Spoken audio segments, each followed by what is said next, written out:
And that's like one of the things I really miss is sports gave you that. Yeah. Like rugby gave you that, soccer gave you that, tennis gives you that a lot.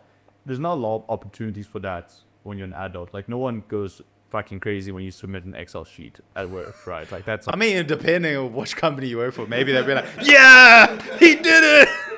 It's like that's a terrible formula. We're subbing you out. Yeah, no, sorry. We're replacing you with someone else who decided to go another way. Yeah, Your that's like contract is ending. we're trading you to Mackenzie. Yeah, no.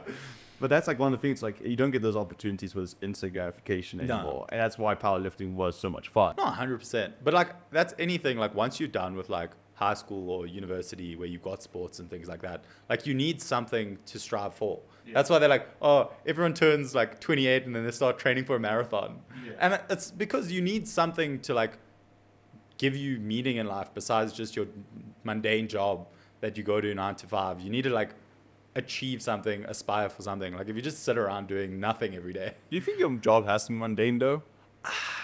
No, but yes. No, but yes. So the thing is, you should be working towards creating like your passion on the side that then can overtake from your standard 9 to 5. But like your standard 9 to 5 when you're just starting out would probably be something that puts food on the table, allows you to pay rent or electricity and like all the things you need. Where like, yes, you should still find passion in your job, but I think sometimes work is just work. Like you have to get it done. Like sometimes it's not going to be exciting. It's not going to be fun. Yeah. You just got to do it. And then it gets boring. And then you're like, I'm tired. I think some people like, if you get into industry you really love, like say you're like a coder and you get into like the game industry, then like that's the, I don't know if you know this, but in terms of software engineers, that's most people's pinnacle. Like get into game dev is like one of the hardest things to do. Then your job can give you all the meaning. You don't need to build up a side hustle because your main hustle. But how long is it going to take you when you become a developer to get to the point where you're making meaningful games? Yes, or actually just getting into the industry. You know? Exactly. So the thing is, while you're building towards getting into the industry, what are you doing to make money to sustain yourself? Yeah, I think the advice I give to people is if you want to get into these super niche specific jobs that are very fulfilling, then you have to recognize you're going to have to put in way more work than anyone else. Oh, no, 100%. You need to have the best CV, you have to have a portfolio. No, but like even for like acting, only the top like 0.01% of the world make it. Well, of the people that try, make it. Yeah. Well, dude, I don't know, like that, because how many famous actors would you say there are? 700? Yeah. How many people try, you know? I mean, tons. I mean, so many. But like, it's difficult because the thing is, either you need to have a big like financial backing, you need to have a story that someone wants, and even if you do have a story someone wants, someone will just buy the story from you, and then they might never make it. Yes. And then your story is just gone forever. Yeah. I remember. Do you know who Scott Galloway is? No. So he's a lecturer. I think it's NYU. Yeah. He does like politics and ethics kind of stuff, Yeah. and economics. That's his main thing is economics. And one of his sons like came to him and was like, "Dad, I want to be an actor." And he told his son, like, okay, you have 5 years. If in those 5 years it isn't clear that you're one of the best in the world, you have to leave it because you're not ever going to make it. And I think that's solid advice. You know, it's like some of these things, I think what people don't realize is effort alone doesn't get you it. There's this huge genetic component. Yeah. But I think effort is a big thing. Like, if you don't put in 100% of effort into something, it's probably never going to happen. Yeah. So it's like, you can say, oh, I want to start a podcast. And until you actually start putting in the work and actually making even like shitty podcasts, you're never going to start getting better. Yeah. No, 100%. Like the thing is, if you start, that's the first step. So if you just like, oh, I want to do this, I've always wanted to do this, and you keep telling people how you want to do something, but you actually never start, then you're never going to get there. Yes, absolutely agree. Like that, but what I want people to know is, yes, you need to put in the effort because you're never going to know if it's made for you until you try. 100%. I like the belief of it's like a complex problem, not a complicated problem. A complicated problem is something that has like 50 steps to it in year. You know exactly what the outcome is going to be before you even start it. A complex problem is like a football game. Like you can plan it out as much as you want, but until people start playing, you don't know what the outcome is going to be.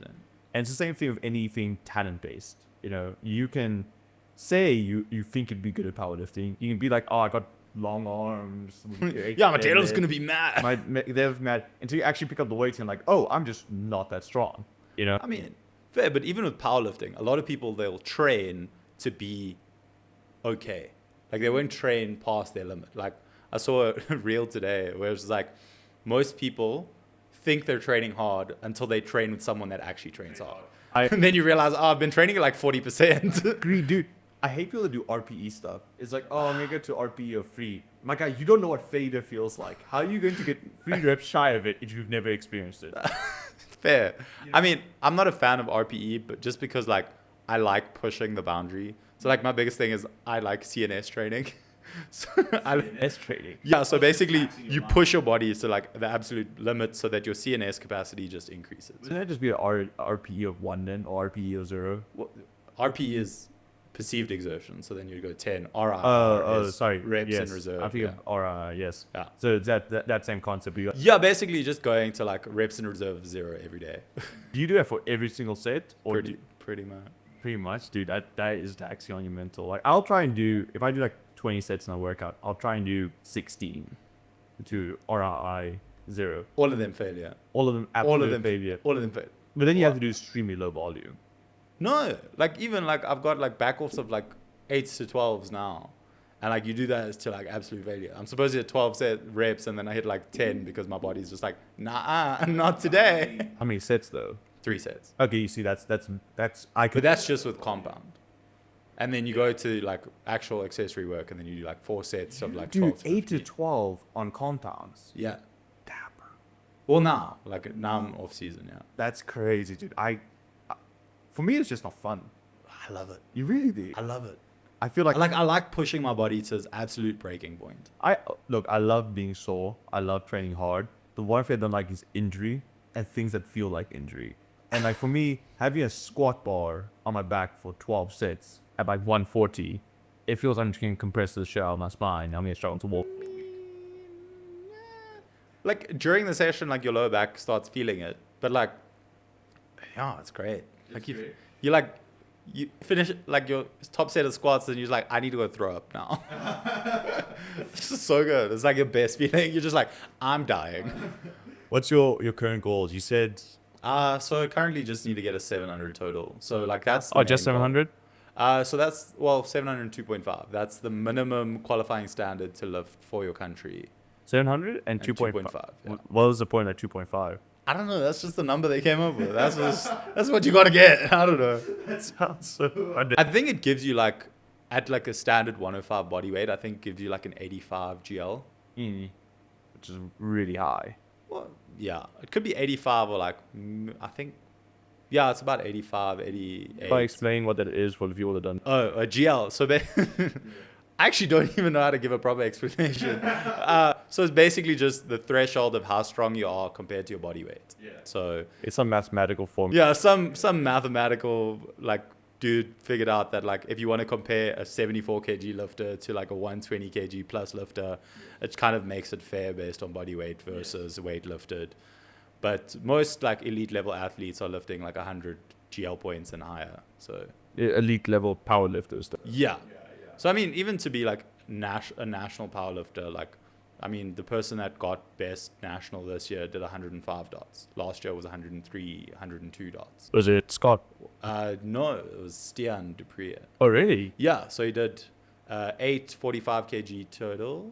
I think, 845 kg total as a 105. I remember you had him as your favorite to win that award last year. What, Scott? Yeah. Oh, no, Sian. I was between the two of them. Like, I thought, like, if Stian can break 800 and Scott can break 700, they'll be very close to each other. Man, that's crazy that Scott's trying to break 700. And then Scott got injured, and I was like, But he told no one, He told no one, and then he came in and he was like, oh, yeah, by the way, guys, I was actually injured. But you could tell. And he still won. Yeah, but it was close. It was closer, yeah. It came down to Ruben's last deadlift. Yes, that was so exciting. But, like, you could tell that he was not at his best. Yeah. Because you look at his numbers from last year, and something was very off. But that being said, he was still far and away until... I think his squat was quite... in line. I mean, to be fair, Ruben's squat was a lot higher than his. Yes. where like Ruben's pushing squat record, Scott's not really pushing for the squat record. Yeah, it's been yet. like he was actually not middle of the pack, but higher to the middle. Yeah. His squat is more standard, where his deadlift and bench is Bench high was for his- ridiculous. Yeah, no, he's got like a 160 one. His opener was 150 Yeah, no, at it's 74 kgs. Nah, he's He wild. started with 2x. No, bench press. he's so strong. I But remember like I did a Scott, and then I saw him at the competition, and in a t-shirt he just looks like a dude. You know, he's just like a regular. it's like Anatoly lifts. Yeah, like the 74 kg guys, like we don't look anything impressive. Yeah. And Scott took off his shirts to change into like his gear. Damn. Dude, his 90% of his upper body was just chest. Yeah. Like he's 100%. massive. No, he is. He's such a big dude. I think the first time I saw Scott compete was at the Commonwealth Games at Sun City in 2024. He went 4 for 9, still won at a world's level.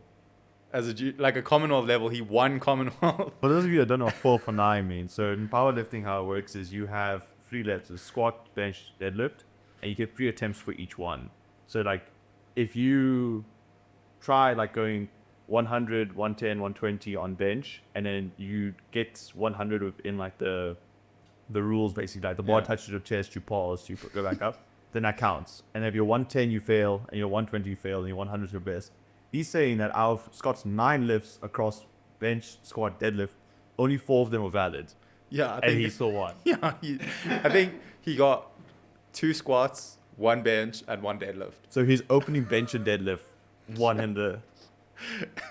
That is crazy. So I was like, this is mad. Like, this man basically isn't even. Well, he was trying, obviously. Like, he was like, this is the first comp he's going to hit 700. So I think for his seconds, he was trying to jump to that 700. Yeah. But basically, his openers got him the gold. Yeah. And I think he won, like, best overall junior at Commonwealth. as What's well. also crazy is like he's self-coached.